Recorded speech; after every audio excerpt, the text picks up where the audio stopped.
Our Beautiful Town is Gone. The Story of Paradise, California, and the Deadliest Wildfire in California History, by Lauren Tarshis. This can't be happening. That's what 9-year-old Eleanor Wedig was thinking as she sat in the car with her dad. It was November 8th, 2018, and Eleanor was caught in the middle of what would become the deadliest wildfire in the history of California. All across the town of Paradise, houses were in flames. Trees burned like giant torches. Ash fell from the sky. The morning sky was midnight dark. Am I dreaming? Eleanor asked herself. She pinched her leg, trying to wake herself up. But she wasn't asleep. This nightmare scene was real. Within hours, 85 people would be dead. Nearly 14,000 houses would be burned to the ground. Schools, playgrounds, businesses, and the hospital would all be destroyed. And now Eleanor, her dad, Greg, and thousands of others were trying to escape before it was too late. The town of Paradise was born about 170 years ago. It was just after the California gold rush of 1849. A man had discovered gold in a mountain stream. The news spread, and tens of thousands of people, nicknamed 49ers, rushed to California to find gold. Few struck it rich, but many fell in love with the California wilderness. They built new towns, like Paradise. Over time, Paradise grew into a large and bustling town. Kids like Eleanor grew up hiking through forests, fishing in the Feather River, and eating pancakes at Debbie's restaurant, a local favorite.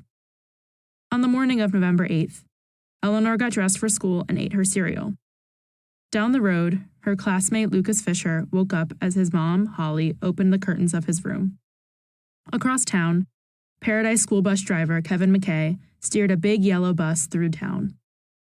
All seemed normal, except for the plume of smoke rising out of the forest in the distance. Kevin saw it around 6:45 a.m., as he drove his first morning bus route. Holly saw it as she woke up Lucas for school. Many people in town saw it, but few were very concerned. Fires are common in the forests around Paradise. Plus, this one seemed far away. Bigger and deadlier. And it was, about 10 miles away, near the town of Pulga. Experts now think that sparks from a faulty electrical wire had ignited dry grass on a hillside. Like many California wildfires, the smoldering bushes and twigs quickly became a raging wall of flames. Firefighters in Paradise mobilized. One of them was Josh Fisher, Lucas's dad. Josh has spent more than 22 years fighting wildfires. He stared at the growing cloud. Man, he thought, this one could really do some damage. Wildfires have always been a part of life in California, and across America's West. But in recent years, America's wildfires have become bigger and harder to fight. A major reason is climate change, scientists say. The weather in California and around the Earth has been getting hotter and less predictable. Many of California's biggest and deadliest fires have happened over the past decade. The last 5 years were the hottest on record. Flaming birds. Paradise had been threatened before by wildfires. In 2008, about 10,000 people from the town had to evacuate when a huge fire closed in. The town was lucky that time.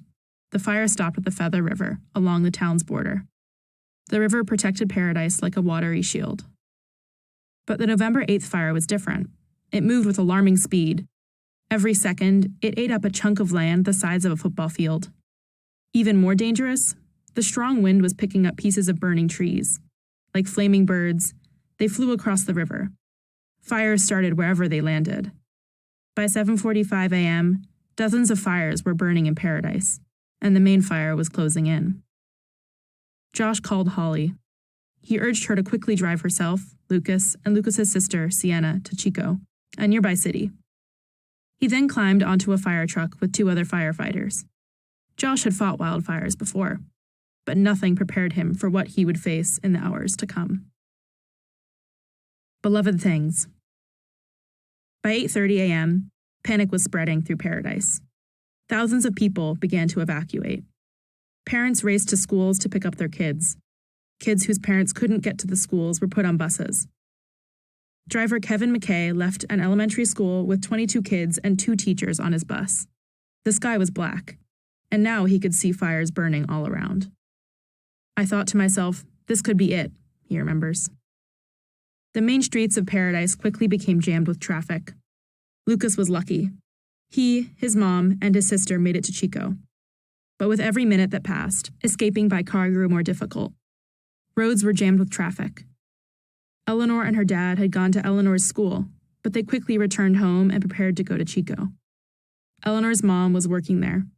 Her dad grabbed the computer hard drive and photo albums. Eleanor went into her room. "Dad told me to get my most beloved things," she says. She chose the stuffed rabbit she'd had since she was a baby and a 3D printed cat her best friend Isla had given her. She tried to bring all her stuffed animals, but there wasn't enough room in the car, and time was running out. By now the streets were even more clogged.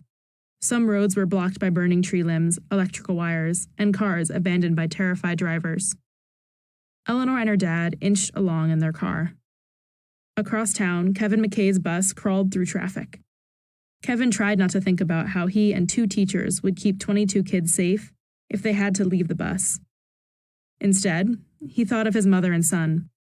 They were safe in Chico, but would he ever see them again? The people of Paradise were facing a shocking truth. Their beautiful town would soon be gone. And with escape routes blocked, many faced a fight for their lives. Grueling fight. As the fire burned across Paradise, hundreds of people took refuge in a supermarket parking lot. Josh Fisher and other firefighters protected the area. Josh stood on his truck, battling back flames with a hose, dousing new fires as they started. People cried in their cars. The heat was unbearable. The smoke was so thick that it was like breathing fire itself. The fire lasted 2 hours. Finally, traffic cleared enough that firefighters could leave the drivers out of town. It was only then that Josh could call Holly to tell her and the kids that he was safe. Eleanor and her dad made it to Chico. Kevin McKay, after 6 long hours, delivered his 22 students to a parking lot outside of town. All students were reunited with their families. The fire burned for 16 more days. It would be nearly 6 weeks before everyone was allowed back into Paradise to see what remained of their homes. Most found only ash and ruin. Life continues. In the months after the fire, the town of Paradise has remained mostly empty. Houses are burned to ash and twisted metal. Burned cars look like giant fossils. Like many others, Eleanor's family lost their home. They now live in a trailer in Chico. Kevin lost his house too. The Fisher's house survived, but they can't move back yet. The town's water system was poisoned by toxic smoke during the fire. All the same, life goes on. Schools reopened in nearby towns. Kids have playdates. They go on field trips and have birthday parties. Kevin McKay is studying to become a high school history teacher. He's still driving a school bus too. Josh Fisher continues to fight fires. No one knows what the future will bring for Paradise. But many have discovered that the town's strength didn't come from the wood and bricks of the houses and buildings. It's the people that make a town, says Lucas's mom, Holly. We are resilient, and I'm certain we will rebuild a beautiful paradise together.